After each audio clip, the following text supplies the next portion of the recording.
Seguindo a lista de conselhos que eu daria para os meus filhos, hoje a gente vai falar sobre dinheiro. Pensar sobre dinheiro sempre foi uma coisa que teve muito presente na minha vida. Desde muito nova, eu cresci em um ambiente que tinha dois opostos. Os meus pais eram completos opostos em questão financeira.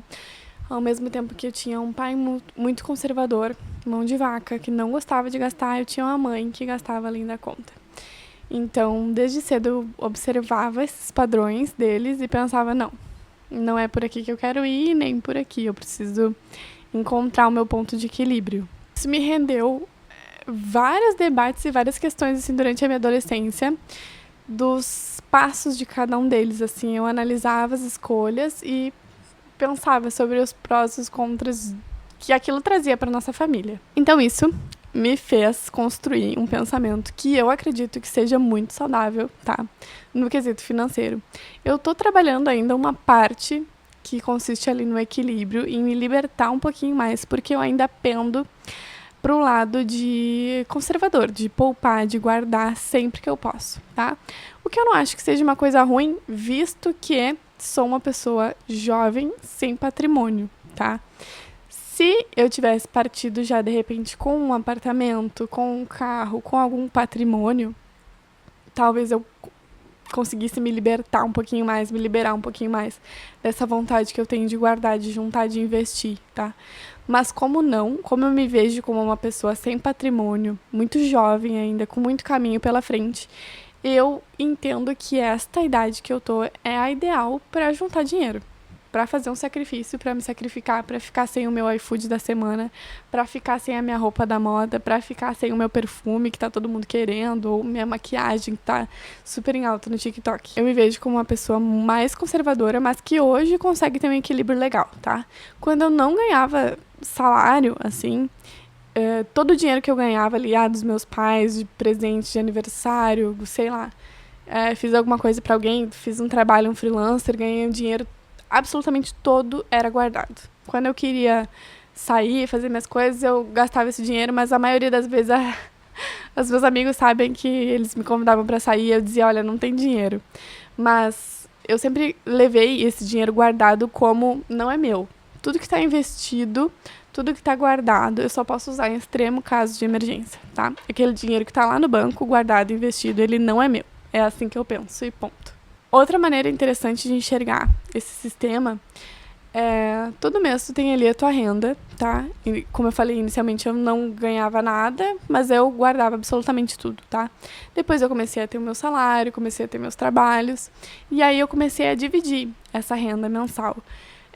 Comecei a ter minhas contas para pagar também, né? Então metade dessa renda tinha que ir para as contas, metade que eu digo, uma parte dessa renda tinha que pagar minhas contas, outra metade, outra parte dessa renda eu tinha que guardar. É um compromisso, é um boleto, eu tenho todo mês que guardar pelo menos um pouco de dinheiro, tá? O que sobrar ali, depois que eu pagar minhas contas, eu guardo praticamente tudo sem gastar com besteira antes. Hoje, que eu tenho uma renda mais assim, posso brincar mais com as proporções dela, por exemplo, eu consigo pagar minhas contas e ainda sobra um dinheiro que eu consigo, nesse dinheiro, dividir entre guardar e usar para coisas que eu quero, besteira, que aí seria pedir uma comida, seria sair para um restaurante diferente, ou então comprar alguma coisa que eu quero. Hoje eu consigo fazer essa divisão e eu faço. Mas eu não me vejo na obrigação de gastar esse dinheiro todo que sobrou. Se eu conseguir guardar mais, pra mim, melhor ainda, sabe? Depois que eu percebi que os dinheiros lá da tua continha, eles vão subindo, aquilo vai viciando, sabe? Na minha cabeça, exatamente o mesmo vício de comprar, só que é muito melhor. Porque o teu dinheiro tá guardado lá e tá trabalhando pra ti, sabe? Eu nunca fui uma pessoa assim com desejo de gastar dinheiro. Eu vejo que tem gente que gosta, não é de objetos, não é de maquiagem, não é de roupa, é de gastar dinheiro, sabe? Todo mês é um objeto novo, é uma roupa nova, é uma compra nova, mas o que dá prazer pra essa pessoa mesmo é ir lá e gastar o dinheiro dela. Eu nunca fui assim, eu sempre gostei de guardar, de ter o meu dinheiro e de ver os numerozinhos crescendo na conta. Então isso pra mim é ótimo, eu com certeza passei essa dica pros meus filhos. E isso eu faço na esperança de que esses investimentos vão me permitir uma vida melhor no futuro, tá? Não é que eu não gosto de gastar, não é que eu não gosto de comprar. Eu adoro. Mas a minha perspectiva é que, se eu sofrer um pouquinho mais agora, se eu deixar de comprar uma calça agora, um perfume agora, um sabonete agora, sei lá, qualquer coisa, tá? Um esmalte pra unha agora, pode ser que no mês que vem, ou daqui a 5 anos, eu possa comprar sem pensar no preço, entendeu?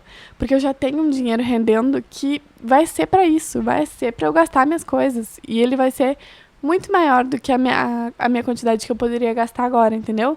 Parece que quanto mais tempo eu levo pra fazer essa escolha de comprar, e mais tempo eu consigo guardar, mais fácil vai ser a minha decisão de compra no futuro. Faz sentido? Porque hoje a minha decisão de compra ela é muito difícil. Eu preciso que a coisa esteja dentro, que o objeto de desejo esteja dentro da minha capacidade monetária, porque uma coisa muito importante de se ter é essa noção da tua capacidade, tá? Do teu financeiro, de quanto que tu ganha, de quanto que tu pode gastar, e que a maioria das pessoas não tem. Elas acham que ganham um salário de tal e tem aquele dinheiro para gastar durante o mês, quando na verdade não é assim que funciona. Tu precisa ter ali o teu compromisso de guardar o teu dinheiro, de investir. Tu precisa ter o compromisso de pagar tuas contas, elas já têm que estar previstas no teu gasto do mês, tá? E o que sobrar, tu pode comprar alguma coisinha pra ti no final do mês, mas não ao contrário. Tu não pode primeiro pensar em gastar, pensar em comprar e depois ver como que faz pra pagar, sabe? Porque se isso tá acontecendo contigo, provavelmente tu tá gastando já mais do que o teu poder de compra. Vale a pena sentar, colocar tudo numa planilha e entender. Por mês, eu consigo gastar no máximo X reais. E ter aquilo lá como lei. Não é pra parcelar, não é pra dividir em várias vezes. Se tu precisa fazer isso, dividir em várias vezes, provavelmente é porque tu tá comprando algo que é muito acima do teu poder aquisitivo. Por isso que eu digo que, às vezes, a gente esperar um pouquinho mais pra comprar, tu vai aumentar o teu poder aquisitivo e lá no futuro a tua decisão de compra vai ser mais simples. Porque nesse cenário que eu falei pra vocês agora, onde tu tá parcelando e comprando coisas acima do teu poder aquisitivo, a decisão de compra ela é muito difícil. Tu tem que pensar, tu tem que, meu Deus, remoer aquilo. No final do mês vai ser uma dor pra pagar as contas, vai ser um desespero. E agora eu tiro dinheiro da onde? E tu tendo esse controle vai ser tudo muito mais fácil de planejar, de organizar e de guardar. Hoje as coisas são muito rápidas, assim, eu vejo muitas tendências que vão, que vêm, muita geração de vontade de compra. Então a gente entra na rede social, tem uma coisa nova pra comprar, a gente entra nos stories, ali tem várias blogueiras te dizendo compre isso, compre aquilo, faça isso, faça aquilo, faça esse procedimento, faça aquele outro procedimento. Se tu não tiver esse procedimento, tu vai ficar pra trás. E cabe a ti analisar o que tá dentro do teu poder, o que tu realmente quer, porque às vezes a gente também é muito pega naquela coisa naquele vício de ficar comprando, de ficar gastando dinheiro mesmo, sabe? Porque se tu não te der conta de que o teu prazer tá, na verdade, em comprar e não nos objetos que tu tá comprando, tá? Tu tá tendo um prazer momentâneo ali de finalizei a compra, passei meu cartão, que alívio, sabe? É isso que o teu cérebro tá buscando, na verdade, não é aquele objeto. Porque tu vai gastar com aquele procedimento que tu tanto quer, tu vai gastar com o cabeleireiro que tu quer, que tu, na verdade, poderia fazer em casa, as unhas que tu quer fazer, que, na verdade, tu poderia fazer em casa. Mas, no final, no próximo vez vai ser outra coisa, ou vai ser de novo, ou tu vai querer mais, entendeu? Então, é um ciclo vicioso que acaba nos puxando muito pra baixo no sentido financeiro. E durante muito tempo eu me privei de muitas coisas. Eu fui comprar minha primeira base ali com 21 ou 22 anos, não lembro mais. Até então eu não usava base porque eu não tinha dinheiro pra comprar. Mas uma base de 10 reais... eu não queria, sinceramente. Tá? Eu não queria comprar uma base de 10 reais porque eu acho que a aparência dela ia ficar feia na minha pele e eu preferia não usar. Eu queria comprar uma base se fosse uma base de 60, 100 reais, 200. O meu sonho era uma base da NARS, que pra mim era que ia ficar ideal na minha pele. Mas eu podia comprar com 21 anos, eu tinha salário que me dizia, não, tu pode comprar uma base de R$ 200. Não tinha. Tinha dinheiro que sobrava no mês para eu comprar? Eu tinha limite no cartão para parcelar? Eu tinha.